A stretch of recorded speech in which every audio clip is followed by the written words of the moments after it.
811, Padma, lack of table manners or console manners or desk manners. James, I was just about to take you to school. I didn't realize that it had clicked in already. I burped and then maybe nobody. It's funny. Maybe nobody even noticed. I know, but and then I just drew attention to it. Yeah, that happens all the time. It really does. No, but it's true. It's like someone.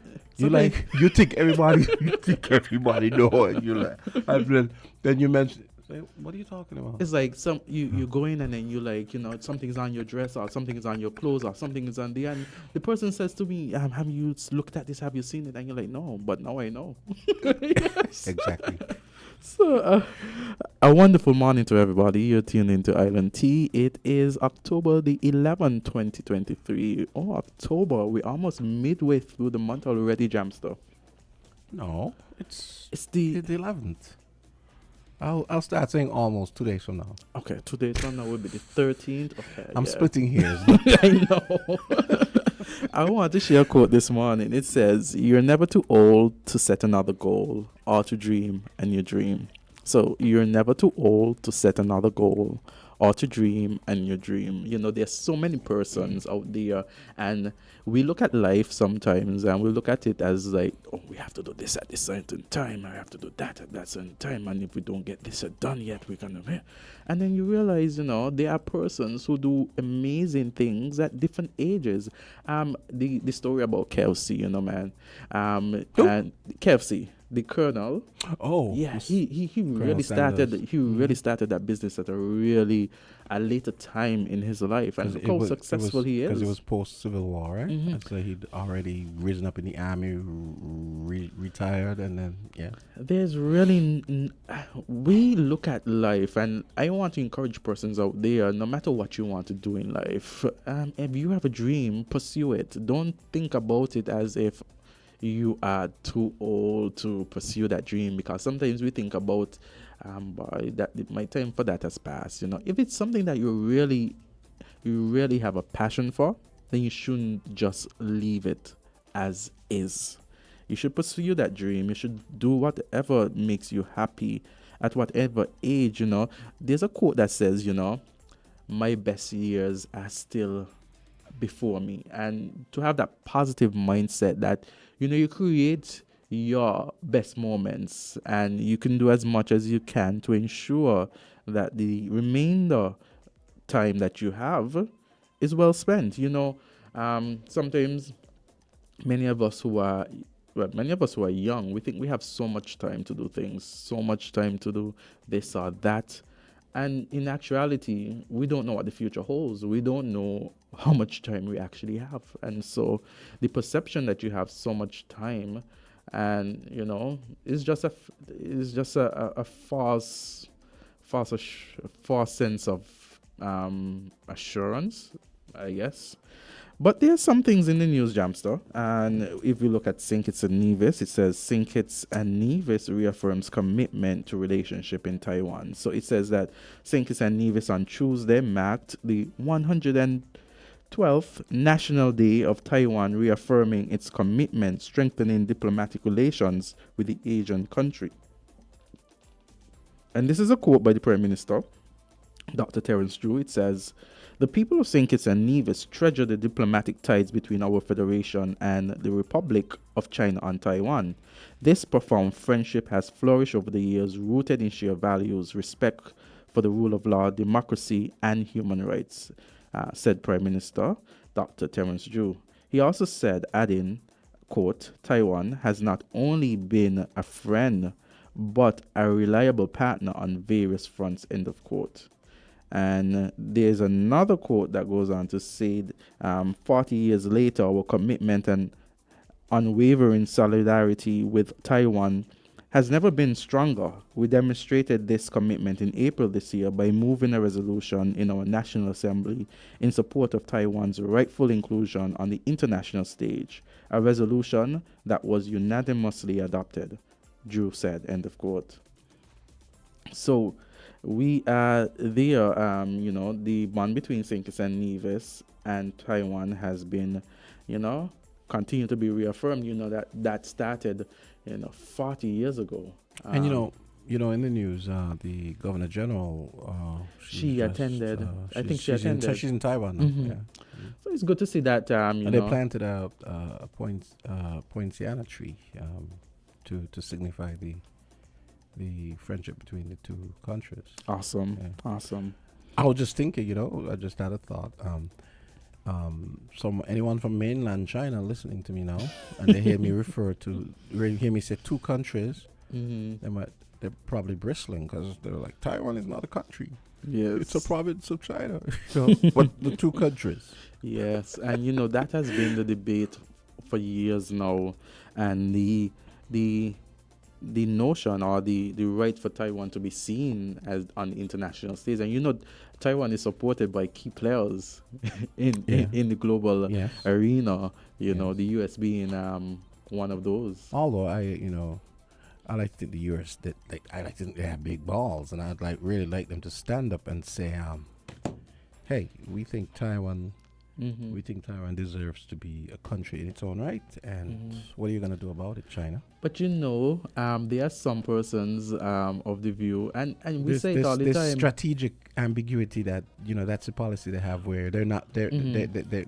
But you don't think that they are just they're giving advice, but they're not strongholding to say that we are forcing you to do this. So it's a sort of. You're talking about China? No, I'm talking about the U.S. approach to that. Well, no, it's a matter of. What's wrong with standing up for a democracy, a proven democracy? I think the 11th largest economy in the world. I think just right behind Korea, if I'm not mistaken. And there are some persons, there's some Korea, I'm sure they were to have a stronger. In addition to their stance and a different approach that's, strong-armed, I'm sure there will be persons who would feel, the U.S. is coming into territory. This is between two sovereign countries that then work it out. So there's a balancing effect there that persons are going to say, well, who are they to intervene in such a matter when these are two sovereign countries? But then remember, the saying that says the countries don't have friends, they have interests. Now, if I'm going to use that as a rubric, the objective fact is most of the world's semiconductor manufacturing happens in Taiwan. So for that reason alone, when you hear the Americans say they will act if China moves, trust me, they will act, because that will be that would be such a disruptive. That would be such the consequences would be so disruptive for the world economy. I think too on the world stage, and not just signaling now, just focusing on this situation, but generally, no one wants to act first without there being a perceived reason to act. In the sense that no one wants to. I'm not talking about this situation directly. So take your mind off of this. So generally speaking, states. I don't think a state would want to react with force without having at least what perceives to be that they're doing something right. They're standing on something. You understand? So they won't want to. I'm not talking about this situation particularly. I mean generally speaking. But let me say here though. I read an essay on the weekend. I think it was the New Republic. It said that apparently President Xi, dictator Xi, has instructed the People's Liberation Army to be prepared to invade Taiwan by 2027, I think. I'm not making this up. But you can't have it both ways. You can't say let's generalize it, but when that's what we were just talking about. So my point is, but you see, in that instance, so we're going back to that, right? So if we go back to that in an instance like that, then it might prompt them to even be given stronger. And the point I was trying to make is, the Chinese way of rationalizing things is not the same as us in the West, right? The Chinese have experienced, by their accounting, they've experienced periods of humiliation, and They feel like this is their time, and if that means we're going to invade another country, just as the Russians are doing now in Ukraine, because hey, it's pretty much the same thing. And you have seen where the U.S. has given assistance, but not really stepped in as well, because I guess in the same light, it's as though these are two sovereign countries, and no one wants to, it's a very thin line to toe. It's exponentially more economic interests, technological interests intertwined with the Taiwan question than there is for Ukraine. Ukraine is more about geopolitical clout. I mean, NATO is right there, and Ukraine is this kind of buffer between the rest of Europe and Russia. So that is one of the reasons why they intervene there, right?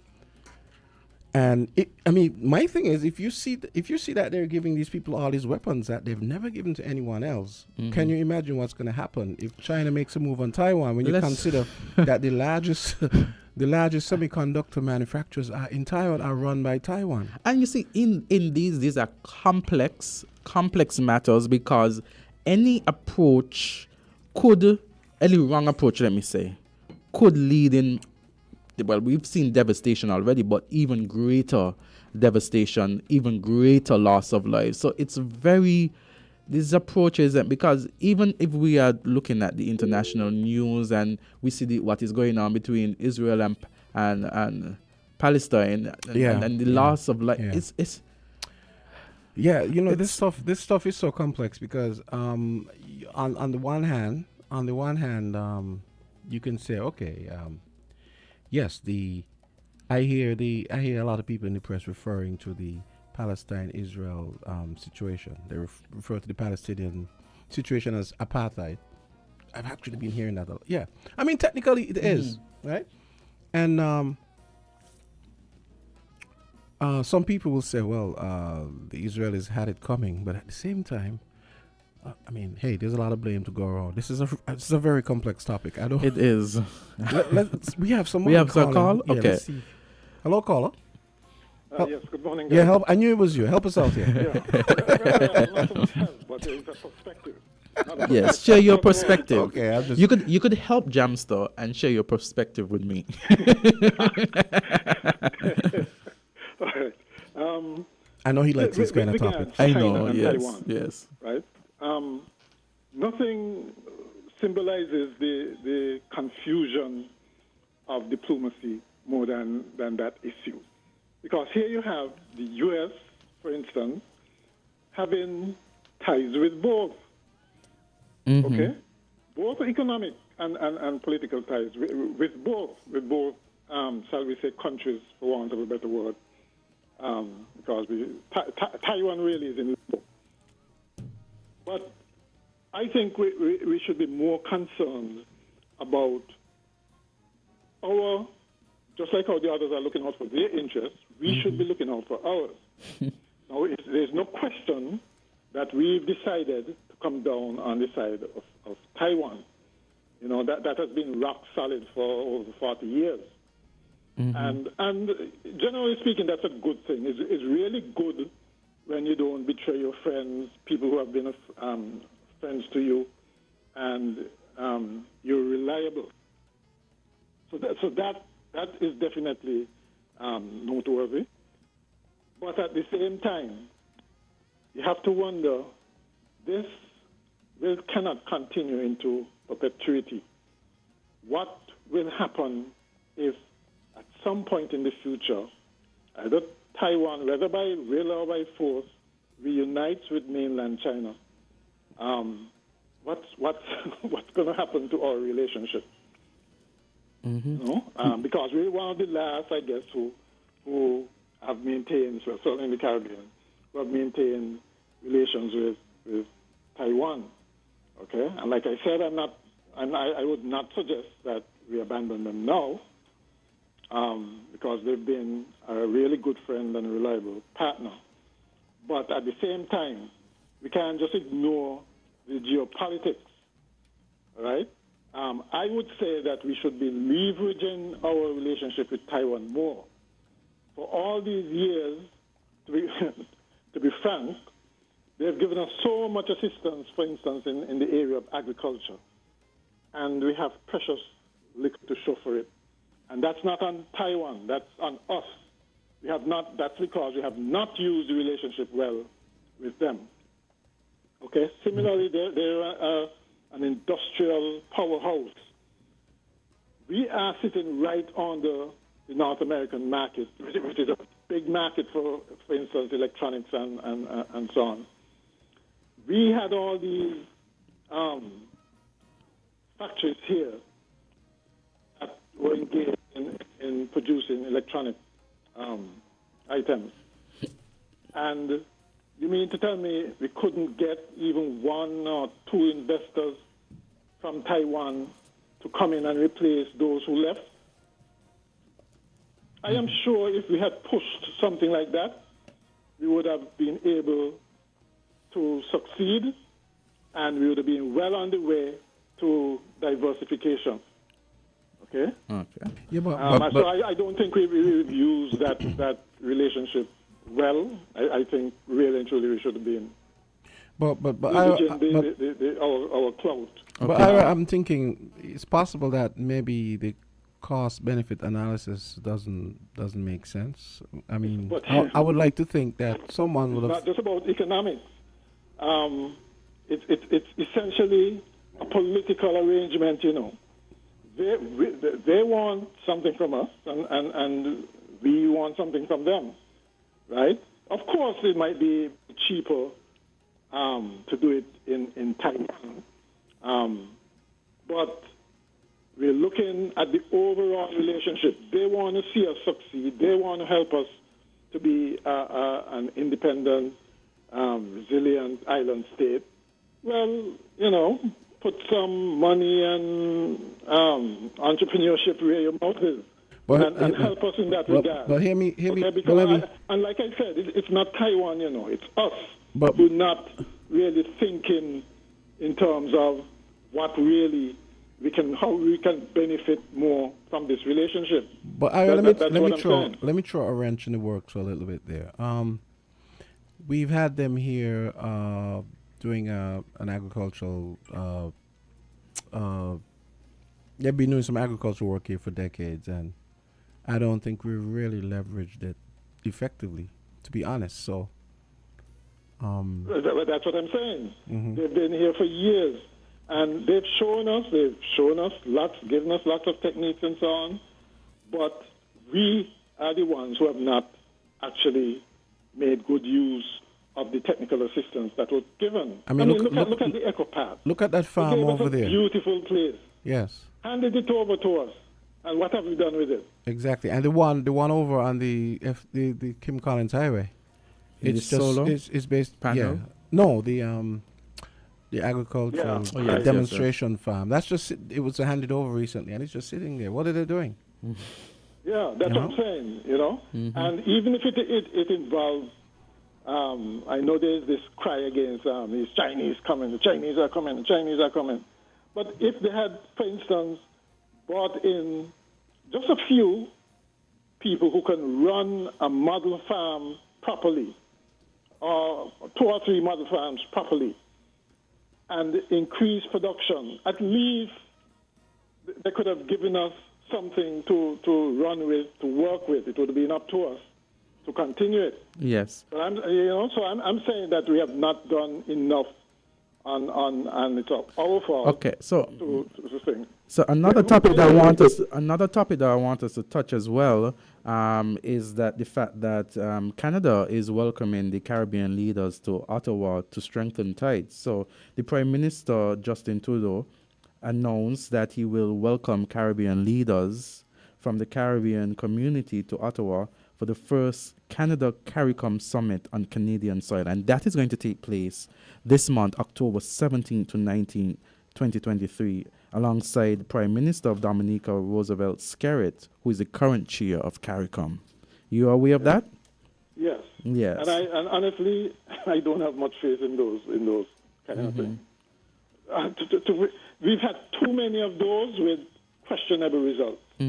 Right? I honestly don't have faith in those kind of get-togethers. There are talk shops, there are photo ops, and that's all. That's essentially what they are. The other aspect, and then you mentioned the Israeli thing. That the Hamas Israeli thing. Imagine yourself a Palestinian living for all this time in that strip of territory, which is a virtual prison. You got nothing to do but plan mischief. What you gonna do?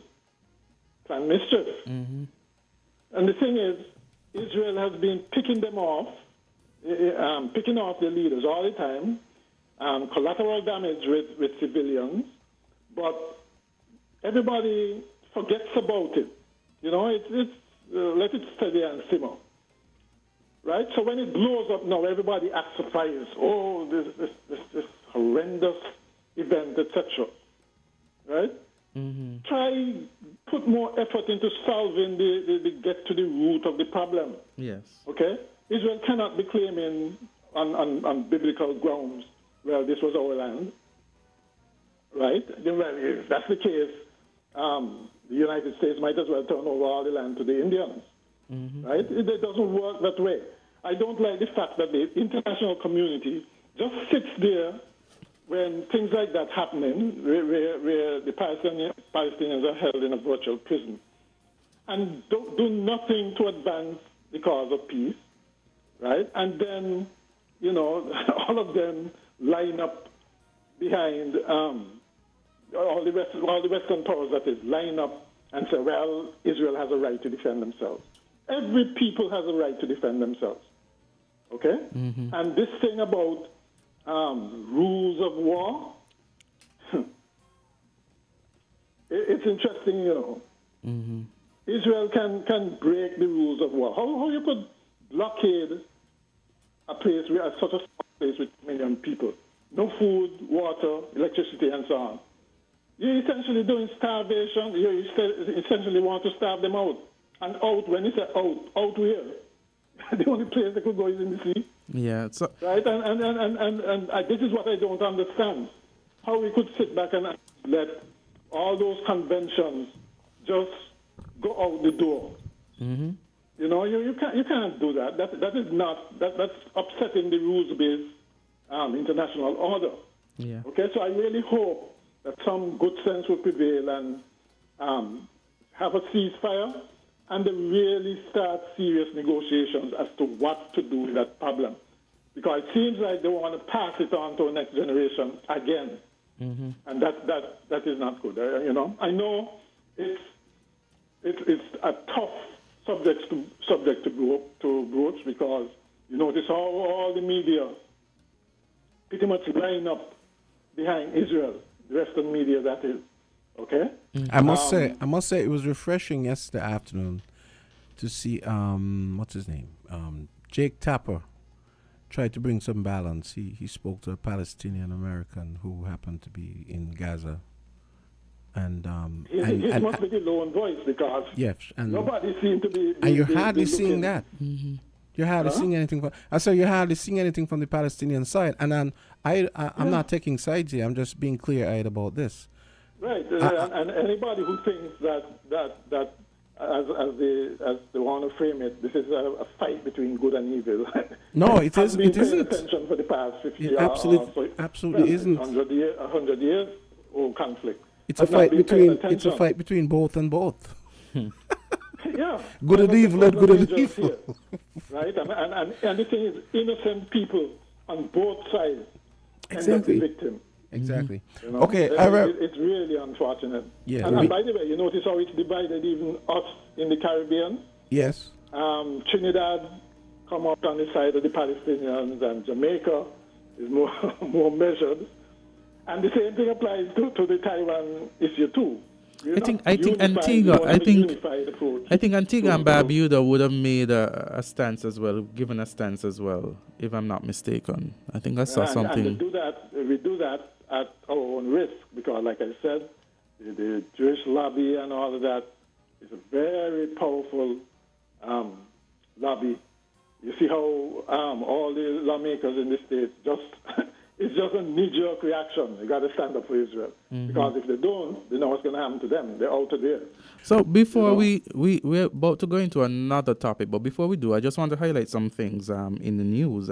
Antigua records more than 20 cases of dengue fever. I think that's significant, considering that we have had an advisory about being aware that this is happening. Yeah.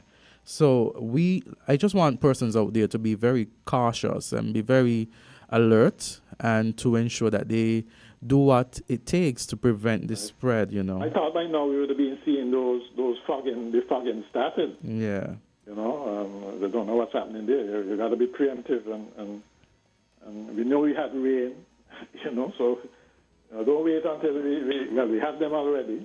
But, you know, the fogging process should already have started, you know. Not just yet sensitize the public to it, but, you know, the health ministry would normally do stuff like that to mitigate against And it. just so persons are aware, you know, there's something going on in Antigua in relation to there's going to be a by-election soon. So October 24th is going to be the by-election. You know that there was a candidate from the UPP, if I'm correct, and you know the campaign manager of that candidate is now running against him for the Antigua Labour Party, and there's now a third person in the race. So I mean, just for a highlight, that's something we could discuss at a different time. But I thought after Cleone's dissertation there might have been a by-election in Nevis too, but apparently not. No. This one should be interesting. Imagine your former campaign manager now running against you. Yeah. Yes. You know, that really would be interesting. He knows all the secrets and all that went down. She knows where the bodies are buried. Yes. Exactly where the bodies are buried. You know, politics in this region really is interesting. You know, it's very murky. You know, lots of stuff that we ordinary folk don't know about, and it can get very dirty at times as well. It really which can. Is why, it and really. I hope, Jamster, you're going to be playing Dwyer's commentary at some point. He did it. He did it on Voices, didn't he? Jamster played it on Voices. Yeah. Mr. McMahon, you missed that. Yesterday? I played it on Monday. Yeah. The one from last week. No. I'm talking about the new one for today. Oh, the new one. Oh, okay. He's going to send it to me at some point. So. Mr. McMahon is very up to date. Yeah. The new one for today. Dwyer usually sends it Tuesday night, so okay. I didn't check. Maybe it's there already. Yeah, but probably. Yeah. And this is an important. I mean, Mr. McMahon, that's the kind of thing that we need. We need to be told. The citizens need to be told these hard facts. Governments need to be held accountable, right? Otherwise, you know, we're just doing the same thing, same old things, and going to get the same result. Well, Mr. McMahon, I have with me a guest this morning, Lavi Gumbs, and it's all about that as well when it comes to, you know, transparency, accountability, and not pointing finger to any one party, but it's often when you mentioned it, it tends to get very nasty. Yes. When you express a view that might not be in favor of the ruling administration, things get a bit dicey and persons are fine. Lavi is very brave because the attacks on her, I saw some really scurrilous attacks on her on Facebook. Really nasty, down and dirty too. So she's very, I'm sure she saw them, and she's very brave to persist with. Okay, I have to take a quick break, but one thing for you to think about before you go is today the Jokers are going to be voting for a speaker, and it's going to be interesting to see. It's going to be interesting to see what happens as far as getting funding for Israel and Ukraine, and if they're going to tie the two bills together. So those are foregone conclusions. Honestly. Yeah, you think so? Yeah. Israel for sure. Ukraine might be a bit. They might be hedging the bets a bit. But they might try to tie. They might try to tie the two of them. That's what someone was speculating yesterday. Well, they'll probably succeed because as long as Ukraine is sticking it to Russia still, they're going to support them in the final analysis. They will. Okay. Yes. Okay. Okay, then we'll take a short break, guys. Yes. Yeah.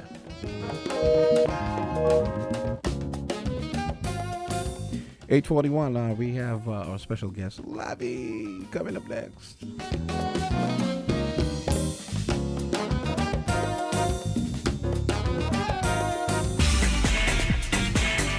Found the sound 99.9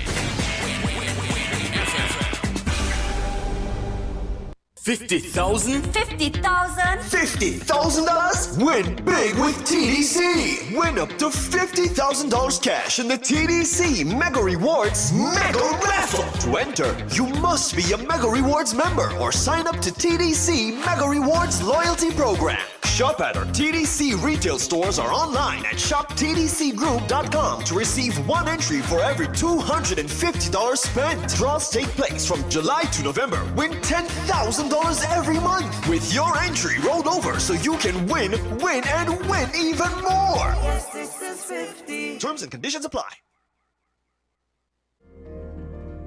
Life is unpredictable. When a serious illness strikes, such as cancer, heart attack, or stroke, the Family Critical Illness Plan from Kuna Caribbean Insurance can provide an extra layer of financial protection for you and your family against out-of-pocket expenses. Select a plan that fits your needs and get up to $90,000 in coverage. No medical examination is required. Contact your credit union or one of their approved family indemnity plan providers to enroll today. To learn more, call 466-9453 or visit their website at kunacaribbean.com. Kuna Caribbean Insurance, for all people.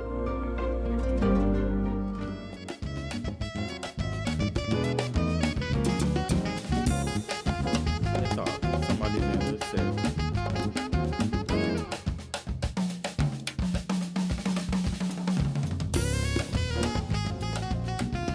70 minutes into 9 o'clock. Lavi, what's up? I'm good. How you doing? I like that. Lovey. And he has the whole jazz music down here, That's you know. what I'm You see, it's like saying. seem like a very calm atmosphere. For a sexy woman, you know what he's doing. Guadalupe. Johnston, you know what you're doing. A sexy woman is in the house. What she said? What was that? Say it again for him. He didn't hear. Johnston, you know what you're doing. You're jazzing it up. A sexy woman is in the house. Yeah, Hey. all that jazz. Yeah. All that jazz, yes. So we have been talking, we've been talking about stuff, and I have been talking about being able to express yourself, being Absolutely. able to, even if you have a differing view, to be able to, respectfully at all costs, all times, to express that view. Even if it's a dissenting one, but you do it in a respectful manner. I have had situations where a number of persons would approach me and, say about certain things that they're seeing. And I say to them, why don't you talk up? Why don't you come and we can speak? And a lot of persons are fearful. And I think Mr. McMahon touched it perfectly when he says politics can be very nasty. It's a lot of mudslinging, a lot of name calling. Sometimes you might express an opinion that is not in favor with a particular party, and the machinery of that party comes after you. And it's not even as though they are coming after your ideas, what you have said. They're coming after the individual. You want to say something? Well, first of all, I like to make sure that I acknowledge my audience on Win FM for sure. So good morning to the beautiful audience wherever you are. This is Lavi. In reference to what you said in terms of politics is nasty or can be nasty, well, Azard, in life, you're not going to get a better roses. And when it comes to politics or religion, you're talking about a group of people, a lot of people. And anywhere you have a lot of people, you're going to have different voices, different opinions. And no one really wants to hear the truth, because if you're going to be speaking the truth, they're going to do everything to shut you down. I also want to say a special good morning to Mr. Ira McMahon. I've seen him over the years on social media. And, he actually commented at many times when I write. Apparently, he likes what I was doing, so I got to tell him thank you.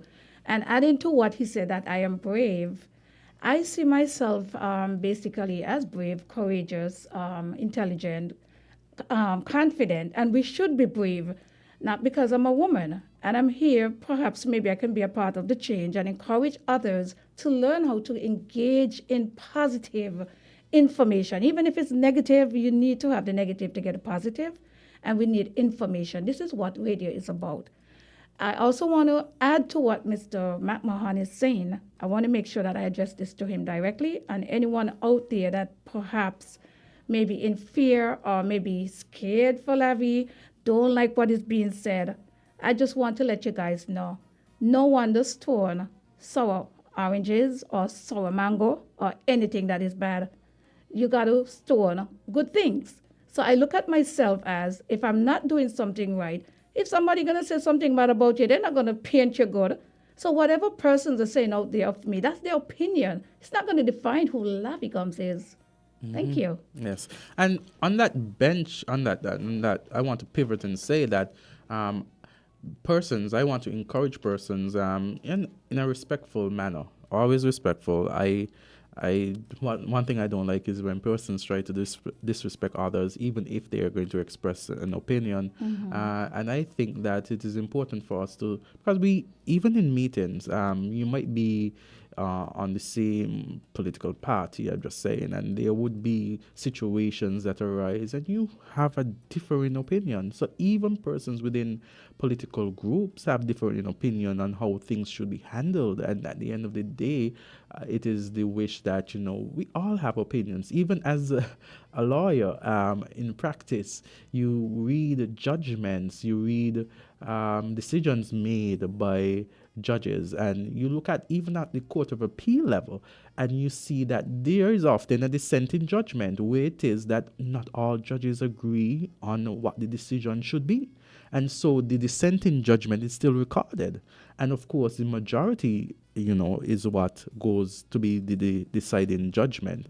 And so, to be the judgment. And so it goes to show that even in life, we're going to have persons who are going to either agree with us on something or disagree with us on something. And at the end of the day, I know that I just want to encourage persons to speak their voice, let their voice be heard. And I know it's easier said than done, because the culture we live in, it really is not encouraging, because a lot of persons and I think that's why some persons stay away from the political realm, is because they are afraid, they don't want to get into all of what it is called the mess. Right. Well, I'm going to put, because I drafted on something here this morning that that's going to add to what you said. A lot of people are like that because a lot of people are not in their now, Azard, now as in this present moment. A lot of people are in their past. A lot of people are in information of what they get to others based on opinions. And if we're going to be living in the past, it's exactly what you're going to be getting, where persons are holding on to grudges. And remember, politicians are humans, people just like us, right? And if a lot of people are damaged, so I've seen that we're not really maybe electing mature people who really can relate to what's going on in the now, And until we get out of basically that why and the who's and just be doers, than actually complainers, it's not going to happen overnight. But this is where I come in. Who wants to be in the opinion and, punch in the negativity? I am going to be in my now. Mm-hmm. And I encourage persons, regardless of political parties. I have friends who support different political parties. That's a well life. People are going to support different persons, different individuals. We all have to, at the end of the day, recognize that. And for me, being, a member of, what persons would perceive a party not in power, you find in those situations when you speak and persons. Sometimes all you're doing is asking a question. For example, I bring to light the situation with the ambassador. And I think Jamdong raised an interesting question yesterday when he said, we have a situation where there has been some information given from the government that there was the ambassador who was recalled.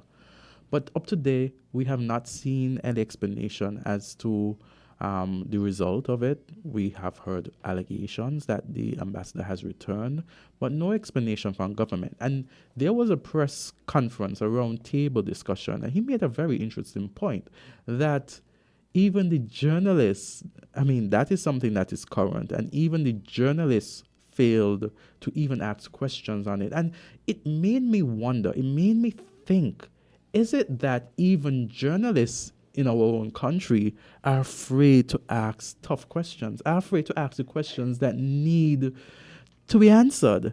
And it makes me wonder if this fear of even speaking on issues, even asking questions, have become like, we don't want to bring it because we're going to upset the apple cart. Let's not mention it because we're going to upset the ruling administration. It's not something that is favorable. We're not even going to touch it. And so when it is that, in my mind, the perception is that even journalists aren't even asking the real tough questions, I've realized when persons make the comments that we are the journalists, they talk about persons like, the late Ken Richards and those persons who ask tough questions at press conference, regardless of who it is. And whether or not the art of journalism has, taken a different form in St. Kitts and Nevis. Well, the thing you have to remember is that the whole journalism as practice in the, let's say, the larger countries in the region and internationally, is a relatively new. That milieu is relatively new here, and they don't have the experience. They don't have the ball. Sorry, and it's a small society, and usually because of that, people tend to be afraid to rock the boat. Barbados, Trinidad, Jamaica, the bigger countries, probably even down St. Vincent and Lucia, they have larger populations. And the journalism culture is a little more evolved. I'm sure you get more pitbull style journalism than we ever will have here. I think it's going to be another 20 years before we get. And you make a very important point, which I agree. Because there was someone who made, an observation, and they were speaking out on the radio, and someone said to me, based on what they said, is that, that individual is not going to get any assistance from anybody, meaning the ruling administration now for anymore. And I thought to myself, that is why persons, if they have issues, they go to ministers, and ministers ignore them. Where does it stop? Where can you? Here's another thing to think about. Do you realize for decades, the only newspapers we had were basically two propaganda organs for the two main parties, and that doesn't rise to the level of journalism. That's basically propaganda. The Observer. When was the Observer open? Maybe mid-90s, something like that. I think when I came back from college. Okay. Early 2000s. I think I saw. I don't think it was there before I left. No. So it's a relatively new phenomenon.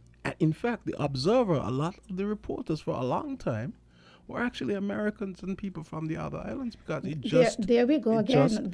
It just wasn't something that it just wasn't. Yes. There we go again.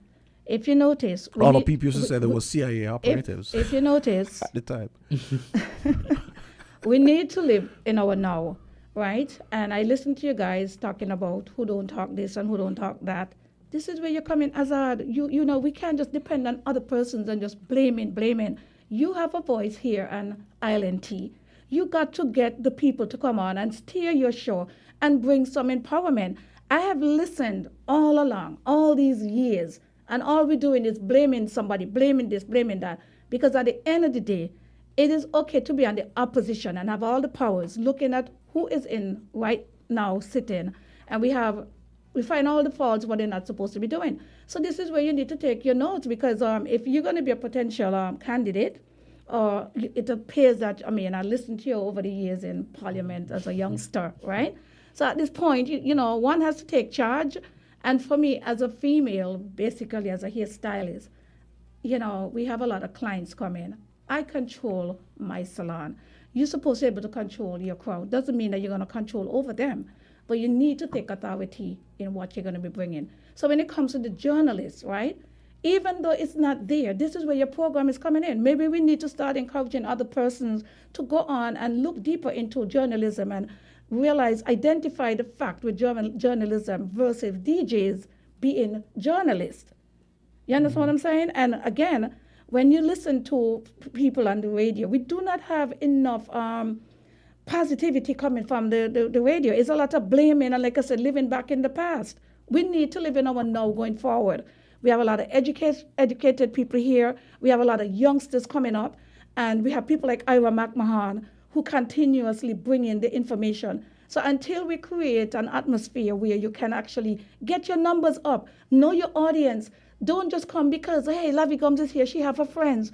It's not just about friends, but it's being able to make change and want people, different classes of people, different age groups of people listening to the radio, and it takes that person. And when you have persons, when you have a strong media, when you have a strong opposition, Exactly. It keeps the government's foot to the fire. So they are going to think more than once, twice, 3 times before they say things, because they know, well, the media is going to rip this apart. So before I even say it, I'm going to make sure that it is best said this way. How would you characterize our media in St. Nevis?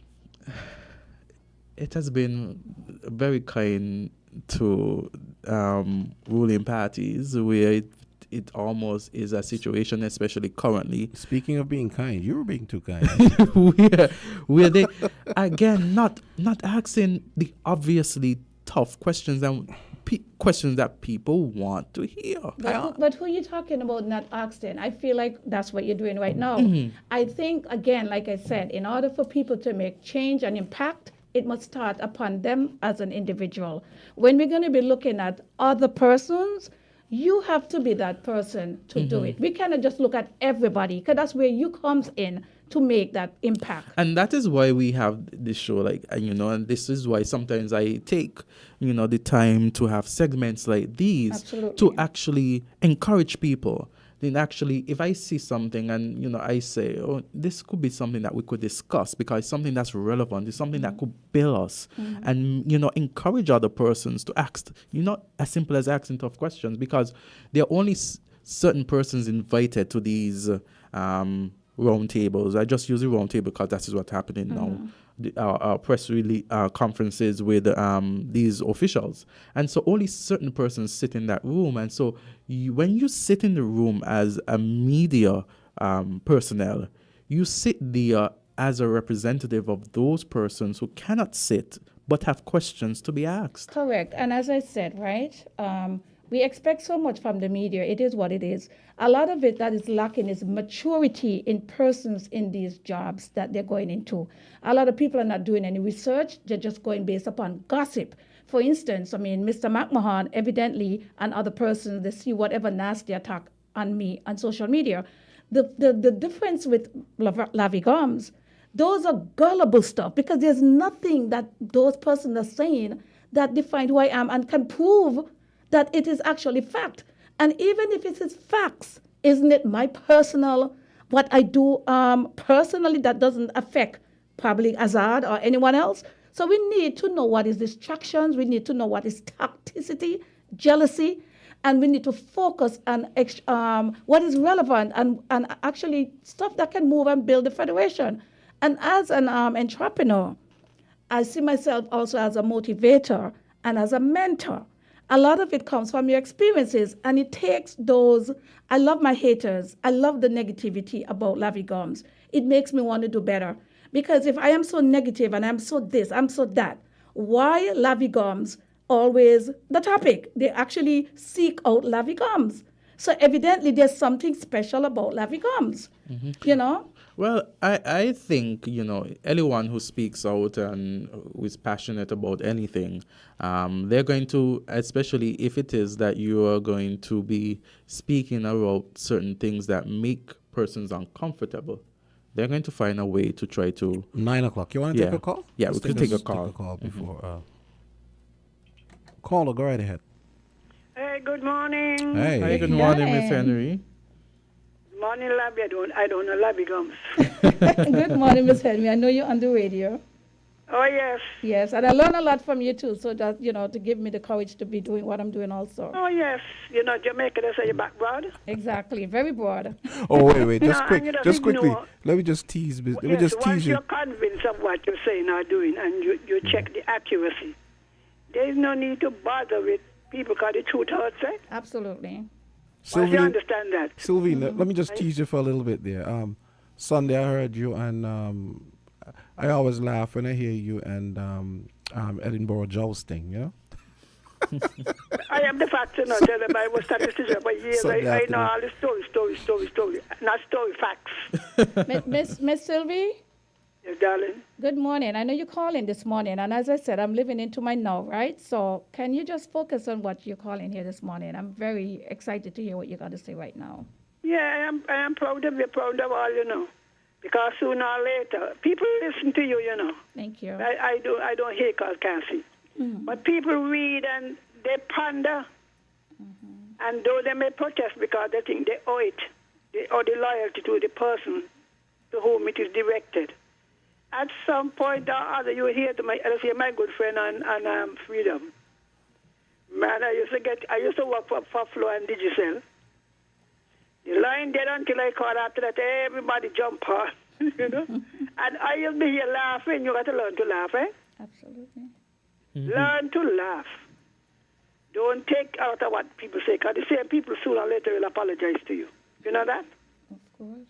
So learn to laugh. Just make sure what you're saying is correct. So to all of you, I'm not afraid to talk. I think I was born Amazonian. And you seem to be a strong woman. I am. I was always confident, very confident. Yeah, and that is all you need, You need God on your side and you're straight. So continue to do what you're doing. Just make sure you're doing the right thing. And just ignore some people. I have a long ignore list, eh? After moving from the ignore list, I put you on the prayer list. So may the Lord strengthen you. And before I go, in terms of the journalists, I had to ask a question of one. My good friend, Davon, a very good upcoming thing. I asked him exactly, why are you on the program? What is the objective of the program you're on? The ones that I said, it is advertised as a political program. Political and the government-owned station. It limits your ability to analyze properly and truthfully.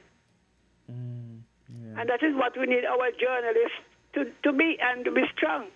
So I want to encourage Davon, because he has potential. But he has locked himself into a very untenable situation as far as I am concerned. You're either a journalist or you're propagandist. All right then. Thank you so Thank much you for so your much. contribution. Yeah. I know we have supposed to have FAM report now, but haven't seen Troy yet. So we guess we could, continue the conversation. If we have any more callers, or you want to say something? Yes. Oh, we're going. Okay. Right. Yeah. Yes, I would like to actually say this quickly before I leave, because this is one of the purpose I came here this morning. In terms of the attacks here politically when anyone gave their voices, this will happen all the time, Azard, and we cannot stop people from saying it. However, I have a problem, not just because of myself, that any political platform that has and I'm not talking about just a fake page, but if that person is basically aligned to a political party that is having persons literally hiding behind fake profile to slander and basically trying to, it's like cyberbullying. This is something not just for me, because if they do it for me, they will do it for anyone else. The good thing is, it appears that persons in St. Kitts, not the majority, but for those that really don't know who I am, I did not just arrive from here. I started my business. I'm very self-made. I never get any handouts from the government. And I've always believed that I am not going to be running behind no political leader. We've put them in to serve the people, not the people serving them. And I would rally behind anyone that stand for what they basically practice. And all I want to see here in St. Kitts and Nevis, especially being in the self-made, in the entrepreneur businesses, right? We need to basically have more avenues that can help to create opportunities for persons who want to be independent. And I see where there's a lot of things in St. Kitts and Nevis. As I get older, I'm now recognizing that government, I have nothing to do with this particular government that is in. Government are being involved in too many things in St. Kitts and Nevis when they basically needs to maybe subcontract or have contracts with persons that can do this job than actually government going to do cosmetology program, barber program, this program. When the person that are doing it, we don't even have our cosmetology association. So there's a lot of things where persons are people who are going in to be the voices or have a voice to speak out, to educate and bring proper information and just shut down on the gossip and the rumors. You know, you mentioned that point, and persons have mentioned it before, and, you know, we're creating an atmosphere for private business rather than, and I know, Jamsa, we've heard the discussion too, where persons are encouraging and they're saying, and even one time I was at a supermarket and I was hearing the person make the same point that, you know, allow the private sector to, you know, do certain things and flourish in certain areas, because if the government is doing so much, then it really is difficult for persons to create a niche and be able to work effectively. And the thing about it too, the persons, these representatives, right, that are tapping into these fields because they just see barbers or maybe hairdressers or whatever you want to call us, you know, and they want to tap into these things. You cannot just tap into somebody's business when you did not train for that, right? And I have a problem with that. No government, and I'm going to say it right now, whether it is PAM, PLP, CCM, NRP, who else I missed, the St. Kitts Nevis Labour Party, right? It is wrong. This has been going on for years where they are tapping into the small man job. And when they're tapping in, they get a particular person to run these things. And up until now, I'm going to speak for my field, we are not even seeing real professional cosmetologists, barbers. They might be good, yes, but person that can now go back. You have 5, I'm very passionate with this when I'm saying this. You have 5, 10 years, 15 years, and you mean to tell me that you don't even know how to evolve from being an apprentice to step your game up to be an educator, right? So until we start respecting persons in entrepreneur, technical division, I think we actually need persons that have persons that are out there in the small businesses, not just supposed to just depend on small business. Know, while you're having that discussion, my mind is just going around and around and around. And I'm thinking, when you are in government and you sit, you ought to have a plan. Where do we want to see the economy of St. Kitts and Nevis? How do we want to empower persons? What are some of the skills that we want to encourage? How do we want persons to start to develop their own thing? Because I have this approach, I have this notion, and Jamsa teased me sometime about it with this small government. I believe that government should create avenue, not control everything. But that's where you come in, Azard. Government should, and different persons have different perspectives. So this is mine. I don't. Correct. Other persons might have different perspectives, and that's okay. I believe that government should not be the end all, have tentacles in everything. I think that they should create an opportunity for other persons, for entrepreneurs, for private businesses to flourish, and persons to become the creator of their own wealth. Right. Azard, I don't even think governments need to create that. What needs to happen is people like us who are in the business, we have already created. We present these things to small businesses, to small business association. We have the ministers out there in government, right? They don't want to see us. They don't want to hear us. And when we have town hall meetings, we're more engaged in probably bashing the prime minister or bashing this than actually sticking to the issues. And until we as a people can come together, have rallies, come together if we're fighting for a particular cause, we have to come out of the party kind of thing and come together, because we should not have a PS. I'm going to speak this morning. Oh, God, come in me. I'm not going to be here talking about, for instance, the PS, right? You have the Prime Minister. Who else? Can't help me. You have the AG. These are the decision makers, right? People in high official department. But at the same time, they're passing down all these things, stepping in, and no one actually will come out to somebody that are the small man, like the hairdressers. They're having these things. They don't know what's going on. You understand what I'm saying? So the people depend too much on these politicians that are clueless in terms of stepping into the technical divisions. And until we get that, and that is why I would always put a voice, and I will get respect. I will get respect with my eyes open. I'm not going to get respect when I die. Because we have to create this atmosphere than just having government create it for us, Azard. Okay, on that note, we're going to conclude this segment. We have the farm report. I want to say thank you for being a part of the discussion. And of course, we have different views and different discussions going on here on Island Tea. And we're going straight into the farm report and see what is up next. Bye, love. You enjoy the rest of your tea. All right, thank you. She didn't even finish it.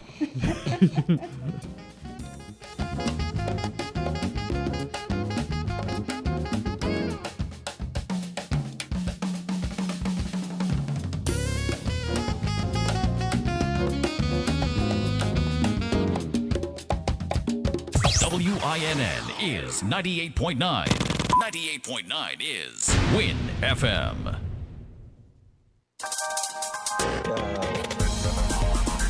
We're different. We're 98.9. 98.9 Win FM. Everybody beware, you better prepare. Disaster can happen anytime, anywhere. Everybody beware, you better prepare. Disaster can happen anytime, anywhere. How do I prepare a disaster plan? Step 1. Learn as much as you can. The first step is research. Do not wait until a disaster is coming to find important information. This step is incredibly important for your plan. Here are some things you should find out. What hazards are you exposed to? Do you live near the ocean or any rivers? Are you near to a volcano? The type of hazard you're exposed to will determine the way you prepare yourself. Find out about disaster plans at your child's school and at your workplace. Are there persons with disabilities in your family? Do you know how to help them? What about your pets? Do you have a plan for them? For more information, visit nima.kn or log on to Nima SKN on Facebook. Everybody beware, you better prepare. Disaster can happen anytime, anywhere. Everybody Maybe it's the way the brilliant gold liquid reflects the sunshine, or how the bright blue of its label mirrors the clear Caribbean skies overhead. Maybe it's the fresh, crisp taste of this beastly cold beer on a scorching hot day. Maybe it's even the way it brings us all together. But one thing is for sure, Carib is very much a part of who we are wherever we're from in the Caribbean. Carib. It's the way we play. Drink responsibly.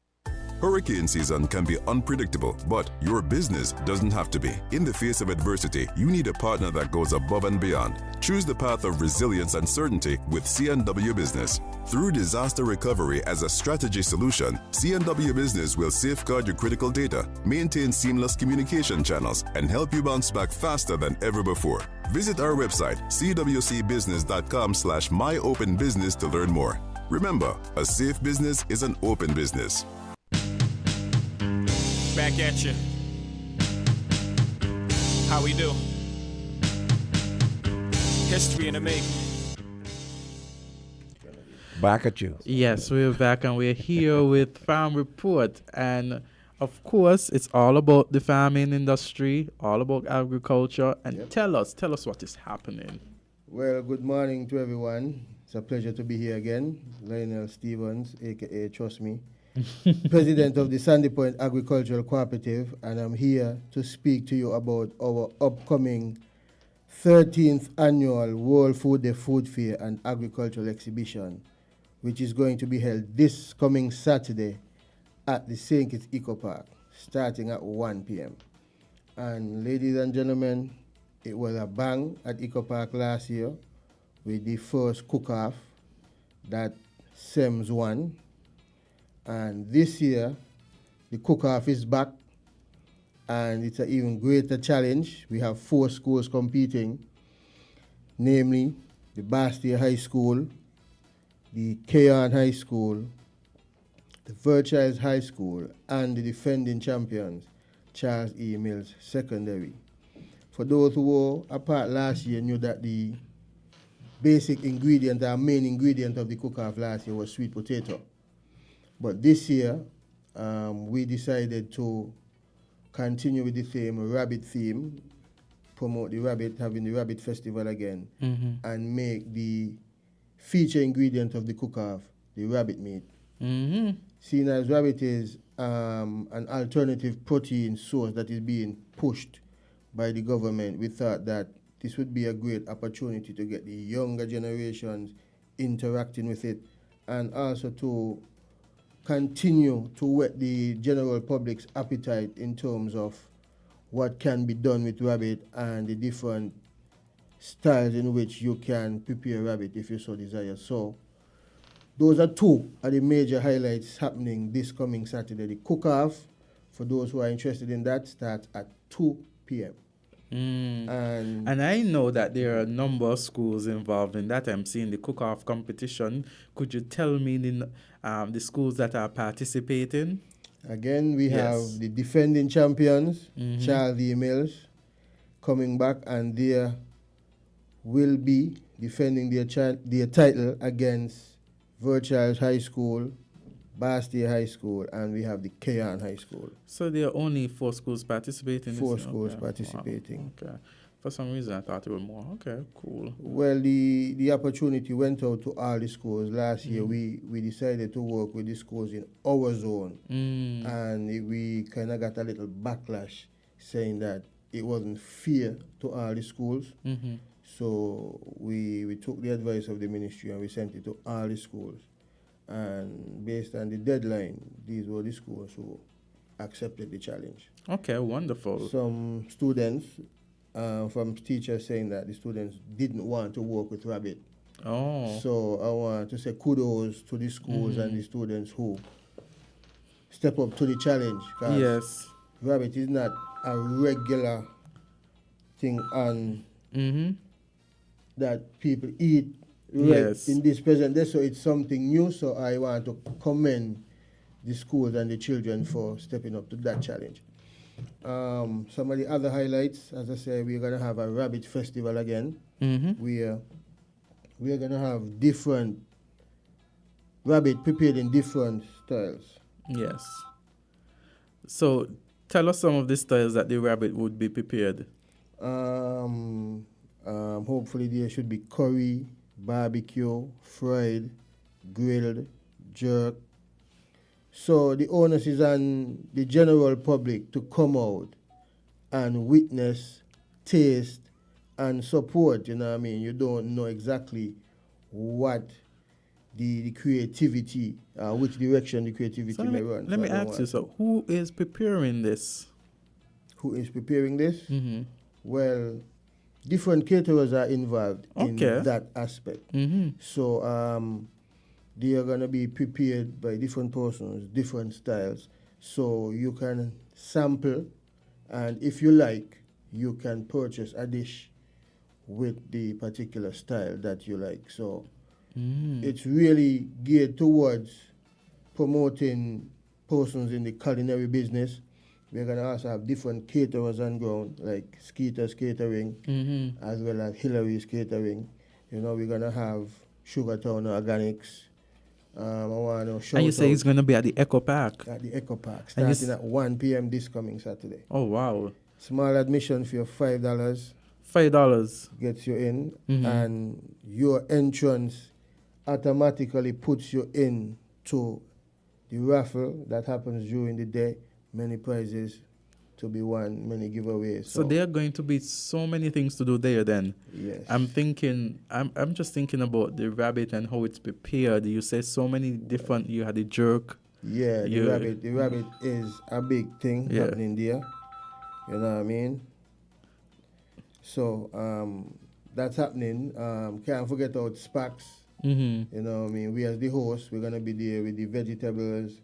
We're going to be there with the best ital in the country. So you got to come check out that as well. Local drinks, coconut water. There will be some pineapples, you know. So I just want to encourage persons to come out early. The gates open at 1. The cook-off starts at 2. Oh, so you're going to see the students as they live cooking, preparing, plating, the whole works. As we spoke to that, just last evening we had the final training session with Chef Marshall, who is the head at the hospitality division at CFB, where we had the students there and we was explaining to them plating, portion sizes, presentation, and just fine-tuning, you know what I mean? He even mentioned to them that they should draw what their plate should look like, so you have an idea of what your presentation, you know, the different plates based on the type of sauce. So it was, this year, it was a little more, proactive, where we get engaged the students, give them a little training, a little insight as to how you could prepare the meat and so forth. So it's looking like a real chopped, fierce cooking challenge coming on this coming. And Saturday. you know, cook-offs for some reason it seem to be very in popular. Swing now, for this year. For example, we had the grill fest. Then we had the men in apron. And here we now put in the spotlight and the school children, which is the next generation, showcasing their talents in terms of culinary Exactly. skill, And then they had the just to put that plug there, they had the People's Action Movement. They had a cook-off with the different constituencies. So again, cook-off seemed to be a very in the swing, as you say. Yeah, and it's a good thing in that persons are able to prepare their own meals. You know what I mean? It kind of gives you a better sense of what is it that you are consuming. You know what I mean? You know, they're saying, what the eye don't see, the heart don't grieve. You know, so, but when you do it yourself, there's no need to have that doubt if it has in butter, or it has in egg, or it has in something that you do not eat. You know, because if you're cooking it yourself, you know, well, I'm putting in what I like, what I don't, you know. So, yeah, it's a good thing so that persons are able to feed themselves, you know. And I still want to encourage persons to try and plan some of what they consume, because it would help you to save $1. Yes.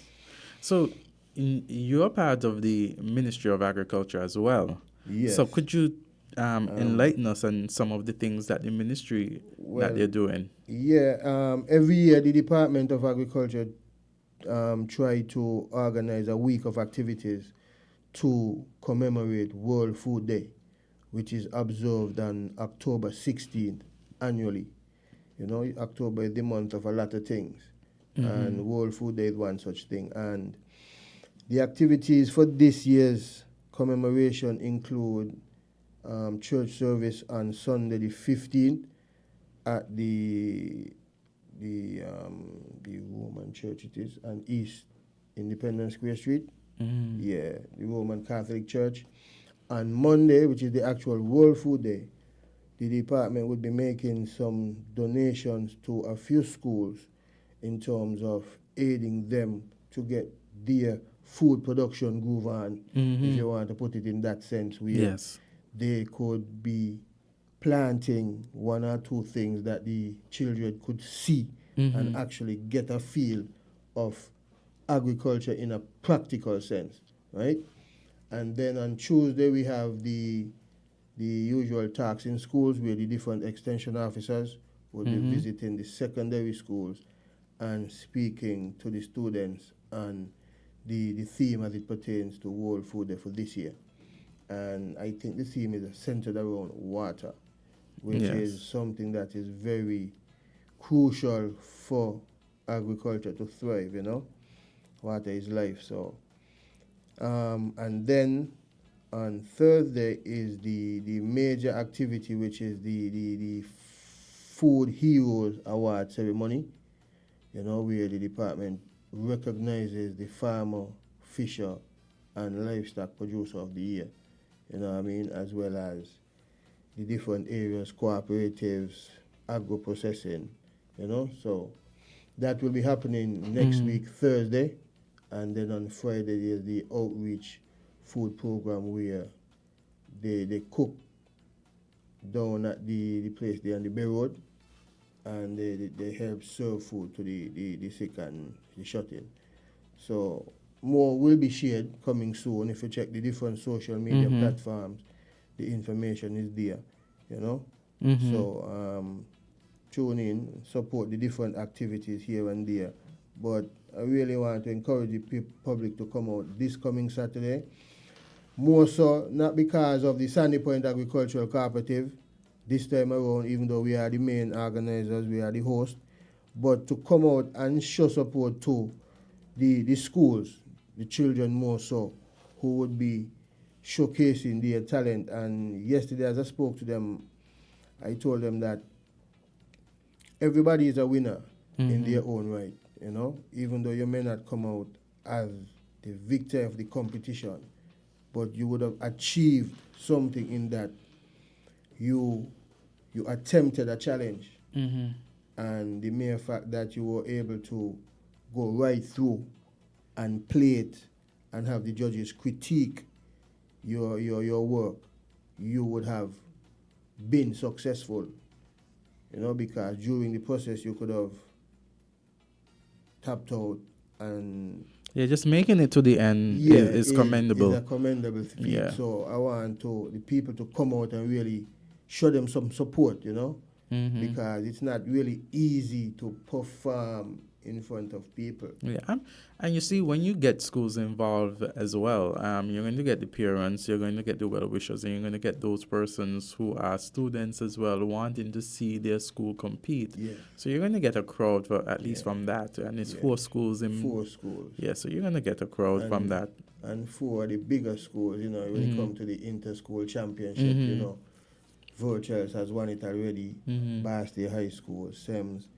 So the only one that missing, I think, that has won it already is Washington Natural High School. Yeah, they were a 3-peat champion at one point in time. No, Sems is like a 20-time consecutive champion. But anyways, back to the food production. So, this coming Saturday, Eco Park, starting at 1 p.m. For the persons who like to lime, the musical entertainment will feature Unstoppable Sound, Billa Vibe Sound, DJ Kotai, and we have Grandmasters, the Road March champions, bringing down the curtains. So we go until about 8 p.m. Now some people like to come out late. Yes. Admission is only $5. Gates open at 1. The cook-off starts at 2. It should last, the time is about an hour and a half, allotted to the students to prepare an entree and a main course. So it's two dishes that they would be presenting. So we want to encourage persons to come out, witness the cook-off. As you're seeing and you're hearing, cooking competitions is now the in thing. It's a swing, it's fun, it's entertaining, you could interact, socialize while you observe the competitors doing the thing, and you could learn, when you see the presentation, you could get your own ideas, oh, that's how you do this, you could do that. So I want to encourage persons to come out and do that. I want to encourage persons to come check out the Rabbit Festival, for those meat lovers, it's an alternative, just in case we see what's going on in the outer world. If the chicken can't come, if the ribs and the steak can't come, rabbit is a quick turnover. You know how to cook your rabbit. You ain't got to eat without relish and feel like you're poor. You could cook some rabbit, So I like how you pull in that. I like how you pull in that. Yeah, I want to shout out Kevin's Animal Corner, for for providing the rabbit, working with his guys to supply the rabbit meat for the event, for the schools. Kevin's Animal Corner has been the livestock farmer that has been a part of this activity from its inception. So I want to encourage persons to come out and see his display of animals. You know what I mean? He also sells animals, rabbits, birds, ducks, geese, guinea pigs, fowl, you name it. He could supply it in terms of animals. So shout out to Kevin's Animal Corner. You know what I mean? For those of you who don't know him, it's Kevin Bory. He works at the Bureau of Standards. You know what I mean? So hit him up for rabbit meat, as well as eggs, as well as animals, if you so desire. But yeah, he will be at the event. You know what I mean? It's a rabbit festival, so there would be rabbits there, rabbit feed, things that relates to rabbit, hopefully cages that you could buy a cage or buy a rabbit. You know what I mean? There will be horseback riding. There will be a kids zone, you know what I mean, fully stocked bar, top shelf drinks, security for surety, you know what I mean. Just want to encourage the people to come out, drink responsibly, party responsibly, socialize, you know what I mean, learn something about agriculture and be more motivated and encouraged to support your local farmers. You know what I mean? I want to tell people that when you support the local farmer, it's a 99% chance that you're getting fresh food. And when I say fresh food, I mean that the food is either picked this morning and delivered to the supermarket or to the roadside vendor, or it's harvested last evening to be supplied this morning, versus the imported food that takes 2 weeks on a boat to get here. You know what I mean? That would have been harvested several months ago, put into storage, and wait to be ordered and shipped to us. You know what I mean? We are in a position where we tend to say we cannot produce 365, but the persons are the places that we are getting food from, they cannot produce 365 because they go through the winter where nothing grows. Many things don't grow because it's ice all around. But we don't have that. We have sunshine 365. In the hotter, drier times, all we need is the support of a little bit of water, and the crops still grow. So we are in a position to have fresh food on a more consistent basis if, one, first and foremost, the farming community makes the effort to work together. And I said that again, the farming community, we work together, because no individual farmer can feed the nation. He may be able to supply a commodity for a month, 2 months, or 3 months, but we eat 50, 60 different commodities along with that one commodity. So there must be a systematical programming for that to happen. But yeah, Saturday coming is the big thing that I came to talk about. Eco Park, Sparks World Food, the food fair, starting at 1 p.m. The cook-off starts at 2. Don't miss out on that. The Rabbit Festival is ongoing right through. ITAL, agro-processed goods, kids zone, horseback riding, musical entertainment by Billa Vibe Sound, Unstoppable Sound, DJ Kotai, Grandmasters Band. See you there. Yes, awesome. Okay. Wonderful message. Thank you so much. I wish you well, and I hope that this day goes well for you. Yeah, give thanks. Yeah, man. Okay, till 9:34. We have FCIB. They're gonna be here. We have Eberna back again. Yeah, but she is back. Talking about the charity walk. Yeah. Okay. It's good to see her. She was just here a few days ago. Monday. Monday.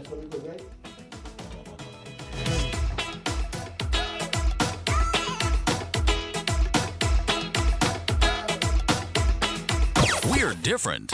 We're 98.9. 98.9. Win FM. On my clothes and me looking well dapper. Stepping out tonight with Ramona and Sasha. Run to the fridge for me secret trick. 2 buckle of Magnum, now everything's set. You don't know, one girl can't manage me. When me under me Magnum, all 2 or 3.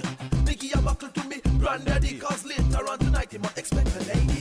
You want the energy for do the things that you do. Drop it the Magnum with the figure 10 2. Ladies, give you the vibe, it more quick. And all them on them, give you that strong extra lift. Magnum tonic wine, energy when you need it.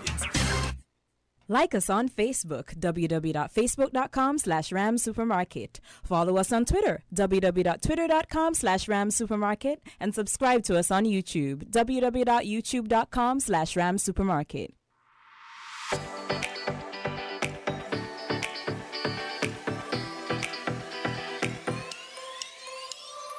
Rams the good food people, always there to serve you. Rams the good food people, locations right near you. Rams the good food people, in-store specials for you. Rams the good food people. Rams.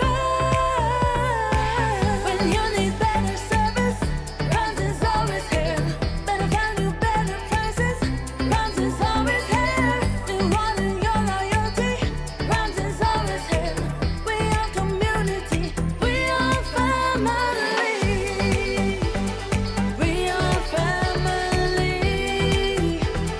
Rams for you and me. We are community. Rams for you and me.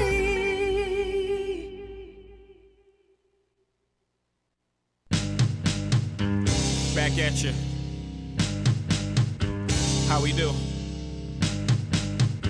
History in the making.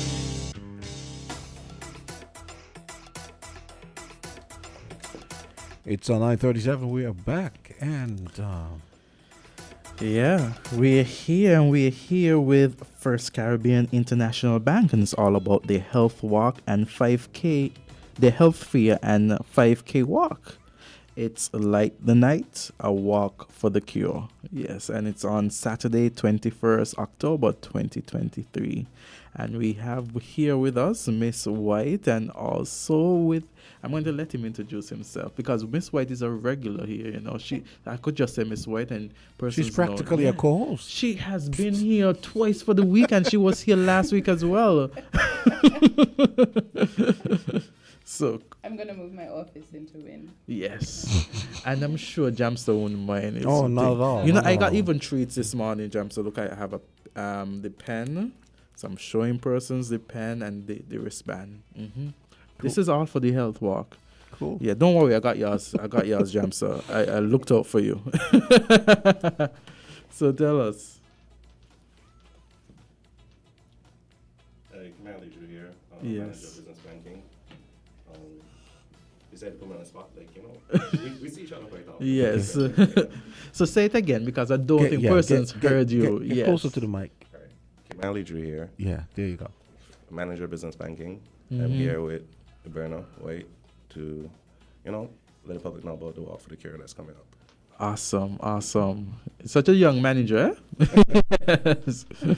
So, Miss White, take it away. That's truly what we have at First Caribbean. Yes. Vibrancy, and we really have the professionals. We invest a lot in our staff to ensure that they can take on advanced roles. So look at me. I don't think I look too old for that. No, you know. you so don't. oh, absolutely. Yes. Is that all right? Okay. Yes. Lovely. So today we're going to talk about, I know all the times before we talked about financial stuff. We talk about what our bank offers to really improve the financial aspects of doing business for our clients. Even also talk about mortgages. We talk about the entire banking experience and how much we do in the market to bring banking and put banking in the palm of your hands. We talk about digital enabled services. But today I'm wearing a different hat, and Kimali is as well, because we're part of the Walk for the Cure committee. And if I should tell you, everywhere in the Caribbean where First Caribbean operates, there's a Walk for the Cure committee. There's this group of staff who get together and brainstorming ideas on how to raise funds for this cause. The cause of cancer, in terms of awareness, support, and raising funds to support for the persons who are affected, stems from our parent company, CIBC in Canada. And so we've taken on this purpose. For about 12 years now in the Caribbean, we have been walking for the cure. So we have various events throughout the Caribbean where you would see persons walking for the cure, running for the cure, having other events. I think there is a dinner for the cure in Curacao. And, we're making it as fun as possible for persons to come out and feel like, they're having a good time while they're really supporting our fundraising initiative. That at the end of the day, if each year after we raise funds, we would donate it to a cause. So last year, while we didn't have the walk in St. Kitts because we were preparing for closure and we were just on the heels of the pandemic, so it was a bit tricky. Persons donated. They donated online, and we were able to split those funds and donate them to Essence of Hope, which is another support group, and Reach for Recovery, which is another support group in St. Kitts. This year, we will be shifting that a bit, and we will be donating the funds that we raise to the oncology unit at the hospital. Oh, nice. Right? And then maybe next year we look for another support group that we donate the funds to. Okay. Right? Sounds very interesting. And so this has been, I know you say it's been in its 12th year. It is the 12th year. But for St. Kitts and Nevis, how long has it been? Just about that. Even though we didn't have the main event last year, there were other funds that we actually raised funds through customers donating. When you sign on the online banking, it says, would you like to donate? You click there and then boom, you can donate as little as $1 to the fund, or you can change the amount. If you want to donate and be quite generous, we are happy to have those donations. Wow, that's so even nice. if you are not in St. Kitts physically, or you have other arrangements for that day, and you feel like you really want to support the cause, you can go online. You're already a CIBC customer. You can choose to donate. Sounds good. Sounds good. Very interesting. So, Kamali, tell me, I have never been on the walk before. I am hearing so much about it. What can I expect? Well, currently we're trying to have the walk to be engaging, so we're trying to have a high five on the road with with everyone that's there, to engage, to motivate people to keep walking and everything else. The theme for the walk is light the night, so we have several trinkets that will glow in the dark. So when you're walking, it definitely gives the effect of lighting the night, and that's why we're looking forward to keep everybody engaged and to have the streets lit up. And we're talking about walking. So let's talk about the route then. So could you tell us, any one of you, how the route would be or what we could expect? Just maybe, if not directly, because I know sometimes it might be difficult to go through street by street, but at least the starting point and maybe the end point. All right, so we're starting at the bank and ending at the bank. So realistically, we're making a full circle. Okay then, awesome. Yeah, we're going to be guided by the police. We've provided a suggested route to the police, but of course, with everything that's happening, and even up to the date, there might be changes. So the police would be escorting the walk, and it would be just around town. It's not going to be a difficult walk. The idea is that it is fun in this sense, but it's just going to be around town. And long enough to give people a chance to enjoy themselves while they walk. So it's going to be colorful. It's great for the kids. We're going to have balloons. We're going to have the flameless candles. At certain points, we will have refreshments or drinks or water available at certain points. So it's going to be fun and engaging. We will make sure to announce who are supporting the cause, because we have quite a few sponsors who are coming on board. And even so, the sponsors will have their groups or their segments in the walk. So it's going to be something to remember. Okay. And something to look forward to for next year Sounds and very- build on. Sounds very interesting. And I see here registration fee $35, $35 for adults and child $25. What do you get upon registration? Does that include the shirt as well? Yeah, that includes the shirt. So you can come into the branch and register. You can also register online. Once you register online, we will contact you to make arrangement for your collection of the shirts. Or you can come in over the counter, register, pay for the shirt, and you can leave with your shirt. When you come on the day for the walk, hoping that you will come a little earlier, to even take advantage of the health fair. And I want to encourage the general public of St. Kitts to come in and participate in the health fair, because you have the opportunity to get free screening. And this is in partnership with the Health Promotion Unit of the Ministry of Health. And when you say screening, you mean basically for the females? Or is it? For everybody. Everybody. Okay. For everybody. And I want to make a special appeal to the men. And I'm looking at you dead in your eyes. Yes. I am not a health professional, but in my experience of walking, of hosting or being a part of the Walk for the Cure movement, there's a lot of talk about, the men are not as forthcoming, with going to the doctor, getting screening. Very true. And this is something interesting that I want to talk about. You talk about breast cancer, and every time people talk about breast cancer, they look for the woman in the room. Do you know breast cancer also affects men? Yeah. Come on the day, come at the circus, October 21st, come and get screened. Take all the partners. If you're going to be hanging out on the block, gather them and say, let's go over and get screened. Do it together as a fun activity, but let's look out for each other. Yes, right? definitely. We don't want to lose more people. And see, she's because looking at both you and I, Jamster, I look in. I know Kimali is going to bring all his friends. Come and get screened. It's not painful. Yes. And the team, because we had the experience last year, remember, at the branch where the health promotion unit came in, they stayed for the entire day and they checked out our staff. All people felt great after, just by getting, a little paper that say, this was fine, and this is what they encourage you to do. They even show you how to examine yourself. So let's encourage everyone to come out to the event. I know for sure the walk will be amazing. It's going to be colorful. It's going to be engaging. It will be something great for the kids, great for the family.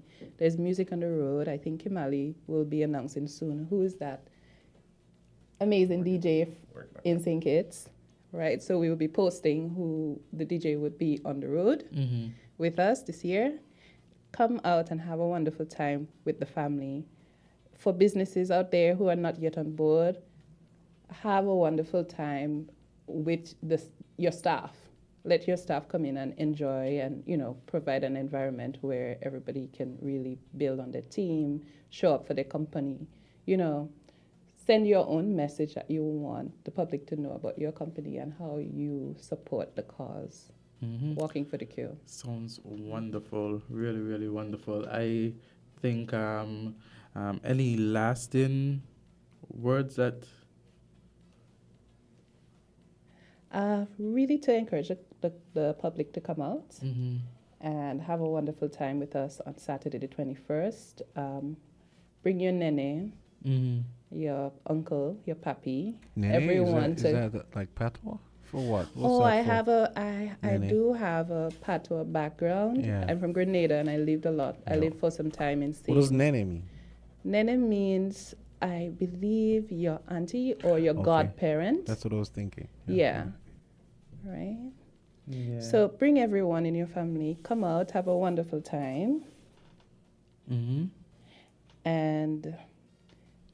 join us on 21st October. The shirt sales are happening now. So come in to the branch and purchase your shirts to secure your chance to be part of the event. Wonderful. We look forward to having Wonderful. everyone on board. Yes, and I'm actually going to share with my group. I actually shared the information that you gave when you came on Monday, speaking about the health walk and everything, just to make sure that, you know, it seems like it's going to be fun, and it's actually going to be something that I think we all should really participate in. Yes. I bought you awesome. some trinkets. We also have merchandise on sale. Mhm. So you can purchase some lovely pens, some handbands, and so, and all these proceeds go towards the cause. Awesome. Wonderful. It's so good to have both of you here. And of course, you're always welcome. You're always encouraged to get comfy here with the family. And we have most certainly Gotten comfy. gotten comfy with the listeners and the team here at Win FM. Thank you for having us today, and we problem. look forward to seeing you again. Yes. All right. Wonderful.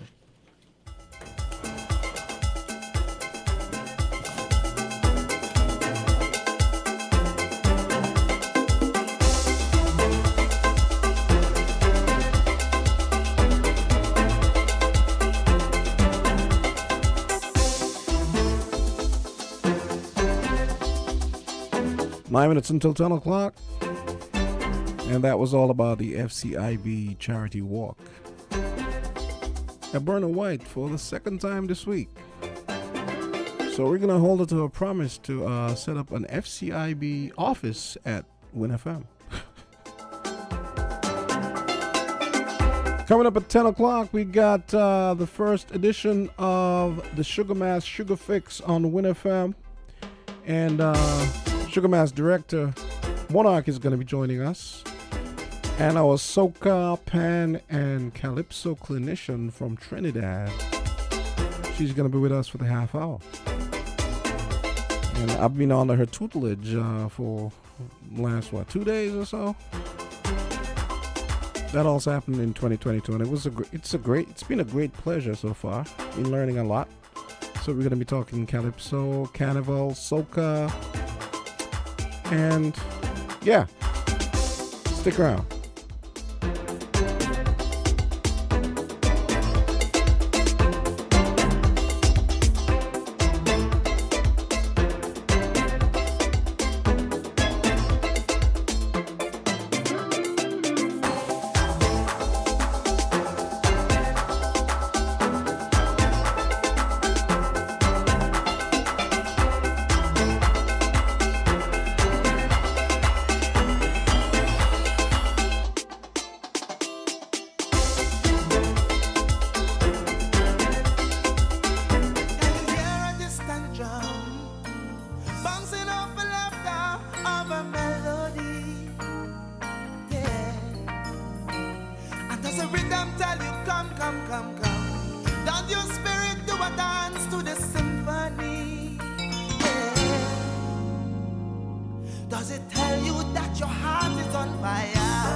Six minutes until 10 o'clock. AZ. Yeah, Jam, so you didn't tell me that we were having such great guests on the next episode. No, it's Sugar. This is for Sugar Fix coming up at 10. Yeah, it sounds so good, man. And, you know, we were a part of that workshop for the Calypso judges. So I know that they're going to be excited. Yeah, and you know, soca starts tonight, so.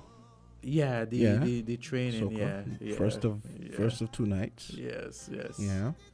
So. Mm-hmm. So I guess we could just, wind down this program. I hope persons who have been listening so far have been really enjoying what we have offered them this morning. Someone messaged me and said the round table. We were talking about the journalists and saying that they were asking very soft questions, and someone told me a softball game, basically. Yeah. Someone told me, and from the horse's mouth, is that the journalists, they were censored first time. They had to present their questions, and so they decided what questions to ask. So it seems as though, so this says... So we know this for a fact? Yeah, someone messaged me who wants to rename nameless, anonymous, saying that the questions are censored and sent in advance. Yeah, so if there's any differing information, of course, persons... So the journalists are forced to play softball, basically. I guess their questions are censored before. So they know what questions are coming. Yeah, it seems that way. Yeah. Yeah. I'm staying out of that. Yeah. So which is why I was talking earlier about the fact that it's not, journalism is not something that has really taken root here the way it has in other places. It's not as evolved. If it was, I don't think you could tell any journalist. I don't think anybody could have told Ken Richards what he could and couldn't ask, right? Yeah. Why? Calypso music. Yeah. Calypso well, music. if there are persons who have and who said that that's not it, then we encourage persons to call in. But that person messaged me while listening to the program and told me that. So if there's someone, Calypso music is the fifth estate, you could say. Yeah. Because I like to think that most the Calypsonians generally are not really scared of anybody. Yeah. So if the journalists are not going to ask some of the questions, the licks will come from the Calypsos. And this is at Carnival time. Yeah, this is a message. Good morning. Journalists were censored first time. They had to present their questions first, so they decide what questions to ask. Oh, so I didn't realize that was going That's on. That's what someone messaged me at around 9:32 a.m. this morning while we were talking. Okay. Yeah. So if that is true, that's unfortunate, real unfortunate. Again, I have not confirmed with any other source that this is actually true. So, but it I mean, for it not to have any controversial question, then it lends itself to think that that's one of the things I must say before we wrap up, we have 2 minutes until 10. One of the things I always thought when they started this round table thing was, from a psychological standpoint, I feel like a round table as a variant on the traditional news conference is a kind of disarming tactic. It's a kind of seriously. When you think about it, I mean, you usually have whoever the government agent is up at the front, and you have the journalist sitting. But then when you have a round table, to me that is disarming. It's like we're inviting I'm not you, a psychologist, but it seems to me like it's like we're inviting you for tea. It's a safe yes, space. Exactly. We're friends here. No need to ask the tough questions. We're just gonna have just comfortable discussion. Nothing difficult. Yeah. Very sneaky. Yeah. And I see what you're getting. I see who did this perception. Yeah. I'm watching you, Mr. Drew. Let's see how it unfolds. We're going to have 4 more years until any election is going to be called, and so we have 4 more years to see how things are going to be dealt with. It's going to be a very interesting time, as always in St. Kitts and Nevis. So we're gonna have to leave it there. It's 1 minute until 10 o'clock. We have the first edition of WINNFM's edition of the Sugar Fix for Sugar Mass. So it's 1 minute before the 10 o'clock hour. And so as a final request, then could I just hear the ending of way into that song? Sure. Yeah, sure. That's going to take us into the next segment. Yeah, so great. So guys, so have a wonderful day, everyone who has been listening, and God's willing, see you tomorrow.